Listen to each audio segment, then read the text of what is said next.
KMSU. Hey, is Dustin in? This is Dustin. Hey, it's Wayne Static. Wayne, how you doing today? Good, man. Sorry I'm late. I just lost track of time. I'm working at the house trying to get ready for the tour, Oh, no problem. Is this a good time to ask you a few questions? Yeah, absolutely. All right, well, first of all, I'll introduce you to my co-host, Ton. Hey there, how you doing? Tongue is in lingual tongue? 2,000 pounds. 1 ton, that's what it is. Ton is in 2,000 pounds. Yep, okay, cool. There you go. What's up, Ton? How you doing? I'm pretty good, man. Glad to have you on the line. If you're ready to go, we'll get started. Sure. All right, well, I guess first we'll start off just kind of, if you can go over what got you into playing music. Like, how do you start playing? Oh, wow. That's a long time ago. My family was a musical family, so it really wasn't if we were going to play, it was kind of what we were going to play. Like my family, we all played at church together and, that kind of deal. It was kind of silly, really. But I started playing guitar when I was 7 years old, and my neighbor taught me how to play. And I entered my first public performance was in second grade. I entered a school talent show, and I played Skip to My Lou, and I won.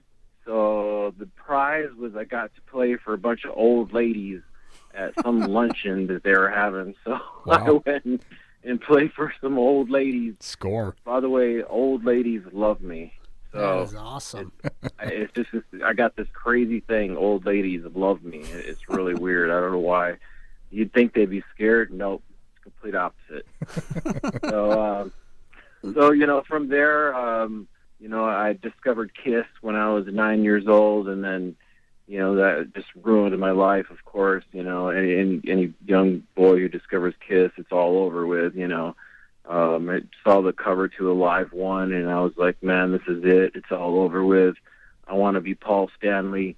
And, I had these delusions in my mind that I looked just like Paul Stanley, and because no one knew what he really looked like back then, And I had these delusions that, he was going to quit the band and Kiss was going to ask me to replace him and no one would know. And, I practiced my Paul Stanley makeup and my poses and started a cover band, and, it was just Kiss all for, 4 or 5 years. That was my life. And then, moved on from there into other music that was, maybe the music was a little bit better, but the theatrics of Kiss is really, has really stuck with me through the years, and how they really make a party out of it and, put on a show. So then, after becoming a Kiss fan, did maybe I Was Made for Loving You turn into some kind of perverted evil disco version? Is that how that whole thing started? Or? The evil disco thing really didn't start until the mid-'90s. I had gone through all kinds of incarnations of, trying to discover what it is that I do best. And that's what a lot of young bands have difficulty with, is trying to discover their identity, because you can want to be Pantera or Slayer or something, but maybe, that's not your forte. And, it took me a long time to realize that I'm not going to outdo Pantera, so why even try? I need to figure out something that is my own. And I went back and looked at all the phases of my musical preferences throughout my life, and sort of took all of them and put them all together, because I went through this goth phase and industrial phase and metal phase and all these things, and just sort of put them all together and came up with Evil Disco somewhere in the mid-'90s, just kind of by accident, really. It was more of a joke than anything. Yeah, I mean, if we can you talk to us a bit about then how you end up forming StaticX and kind of those early days? I had pretty much given up on music as a career by that time. I'm an old guy, dude. I'm 50 years old, most people don't realize it. Because I have a young wife, and I just act younger and times have been good to me. So, but I'd pretty much given up on music by the mid '90s. You know, I hadn't gotten signed yet, and I was like, well, I'll just move to LA because I'm tired of the weather in Chicago. It's like it's always too cold or too hot or snowing or raining or something, you know. So luckily, I had a really good job at the time in Chicago, and they had another office in LA. So I just transferred to the LA office and started my 401k retirement program, and you know, was just doing my time. You know, figured I'd just work like a working stiff and retire, you know, someday, and at least I'd be somewhere where it's warm. And I just kind of started the, you know, jamming around, you know, for fun, really, just kind of doing things with a joke. You know, I remember like one of the early songs, you know, we'd start with a drum machine with like a disco beat, like and then we just like, let's just speed it up really fast so it's really stupid, you know, you know, and then just start like playing some really stupid guitar riff like a keyboard, you know, just a really dumb, stupid crap, you know, and just throw it all together, and then I'll just scream over everything, you know, just like as loud as I can over everything, and somehow it kind of took form, and people started digging it and coming to our shows, and things just kind of happened, you know, in a matter of a year or two. All of a sudden we were signed, and, you know, we were selling out clubs in LA, and things just kind of took off, you know. We never really tried. It just kind of happened. And I guess that's kind of maybe why, because we weren't trying, you know. It's like, that's kind of the way life is, you know. When you try too hard, you know, everyone can smell the desperation, and it puts them off, you know. It's just like if you're trying to get a chick, you know, if you try too hard, she can smell the desperation and she doesn't want nothing to do with you, you know. So, you know, that's just the way life is, you know. And when you least expect it and you're not really trying, things, boom, you know, they fall into line and things happen.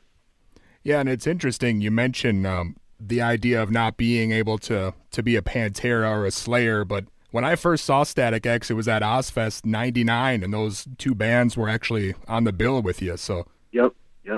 That was a good tour, man. That tour really helped launch our career. That was, you know, right after the record had come out, and you know, it put us in front of a lot of people. And then MTV picked up the Push It video, put it in regular rotation, and, you know, within 6 months we were gold, and within 8 months we were platinum, and it was just like boom, you know, everything hit. And then we came back and did the second Ozzfest in 2000 on the main stage, and you know, things were just really cranking at that time. now you guys seem to be, you know, obviously different and even heavier than a lot of the other metal bands around that time in the late '90s, early 2000s. Did it ever bother you? Maybe people grouped you in with some of the other, you know, quote unquote new metal bands around that time, or did you guys see yourself as that? It was kind of funny, you know. It's just because we came out of LA, and, you know, that's where this whole so-called new metal thing started. I'm not really sure what new metal is. I don't really know. I don't know if anybody knows. But I don't really care. You know, that's kind of why we came up with Evil Disco, because we were like, got tired of being called this or that, or, you know, even industrial metal or whatever. It's like, we're not any of that. Like, I am what I am, and that's Evil Disco. Well, you mentioned kind of stumbling upon the sound of the Evil Disco. Once you guys got going, did you ever find any pressure from the labels, you know, to try to kind of mold you guys into more of a mainstream sound or anything like that? Yeah, that was what Shadow Zone was all about, our third record. You know, we had done 2 records that were pretty successful. You know, Machine, our second record, went gold pretty quick, and, you know, we were doing pretty good, you know, as far as everything. And, man, then the label stepped in, and they were like, you know, they wanted a radio hit. And the problem was that damn Queen of the Damned soundtrack. You know, I did a song on there with Jonathan Davis from Korn. Yeah. And I did more of like a singing thing, and it was his song. He wrote the song, it was just me singing his song because his label wouldn't let him do it, And the president of Warner Brothers heard that, and he was like, "Oh, so you can do more than scream? Oh, well, we want you to do, this direction." And, they put us in the studio, and then they're like, "No, you need to write more songs. No, you need to use a different producer. No, you need to go back and do more songs. You need to try a different producer, a different studio, a different mixer, write more songs." Like, it was just on, and, it took like 2 years to get that album out. It was just painful. It was so much work, and we put it out, and the fans hated it. It was just like this huge, like, uproar. Like, we lost so many fans from that record. I mean, and now in retrospect, years and years later, there's a lot of fans that would say that that's their favorite record. But when it came out, my fans hated it. And I think it took a long time to recover from that. First of all, it took us 2 years to get a record out, which is, a long time. And then when it finally came out, everyone just was like, "What's this crap?" Wayne's like singing and stuff, and then the record really didn't do that well anyway. Like, there was no hit singles off it or anything. And after that, the label kind of stayed out of things. They were like, "Okay, well, maybe we were wrong. You can go back to doing whatever you want to do." And, and then, we had another setback that after that, my guitar player got arrested for being a pedophile, and that totally screwed the band up because then, now all of a sudden StaticX is like used in the same reference as pedophile, and, people that don't really know the band, like, thought maybe it was the whole band or whatever. And I don't know if we ever recovered from that. That really was the nail in the coffin at that point. That was kind of like the lowest point of my career. Sure. Getting a call, saying your guitar player's in jail for statutory rape. Like, what the hell, man? Like, what's going to happen? Yeah. So, we did our best to recover from that, and it seems like it's just, been a struggle from there out. It's just everything, man. The economy sucks so bad, and the music industry has changed so much now. And luckily, we got in early before the whole music industry went to crap, and I can still go out and tour. And, I'm just, obviously StaticX is gone now, but I'm, still doing my thing and keeping Evil Disco alive. And this next week, we actually start the Wisconsin Death Trip Tour.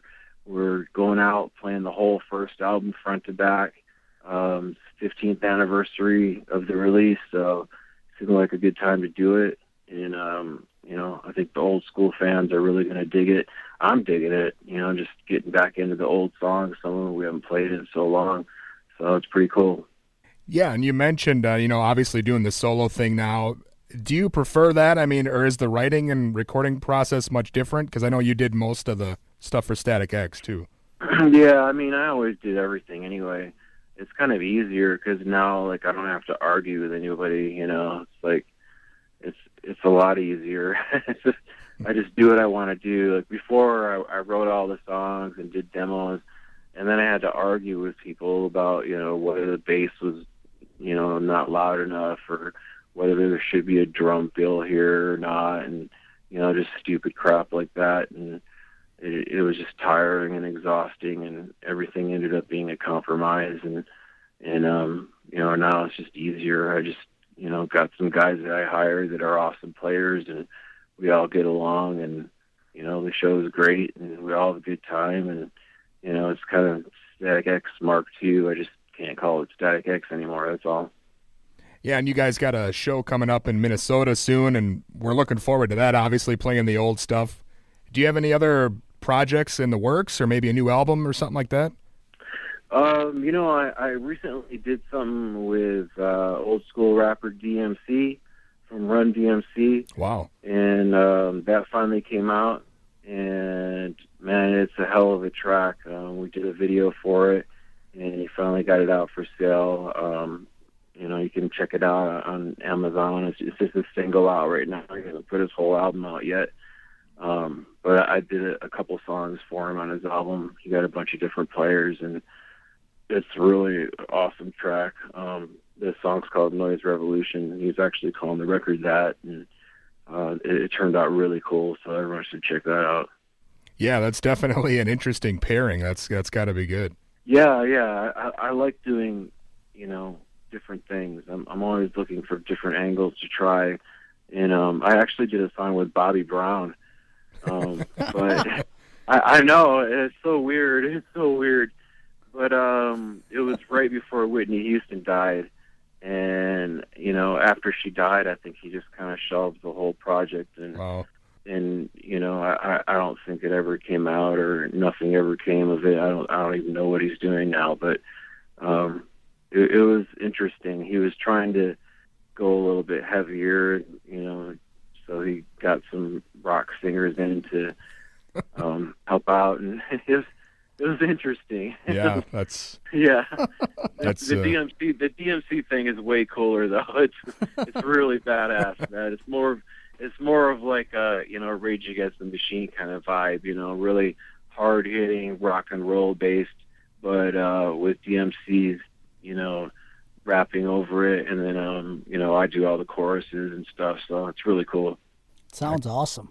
Well, Wayne, it's been great having you on. Is there anything you want to leave the listeners with? Well, come out to the tour. If you can make any of the shows, it's going to be badass. We're obviously going to have a great time, and we're doing something a little bit different this time. We're actually splitting the show into two parts. We're going to do Wisconsin Death Trip front to back. We're going to take a little intermission. We're going to come back out. I'm going to go backstage, fix my hair and stuff like that, and then we're going to come back out, and we're going to play another 6 songs, and it's going to be a different second half of the show every night. So some of the hardcore fans that want to follow us around and hit multiple shows, they'll get to see a different show every night. So, really looking forward to it. So everyone come out to that, have a good time, do some shots. And, thanks to everyone for all the support through the years. And that's about it, man. Keep having a good time. All right, Wayne. Well, we are looking forward to seeing you in Minnesota. Thanks a lot for being on with us today. Cool. Nice talking to you guys. See ya. Thanks a lot, man. Bye-bye. All right.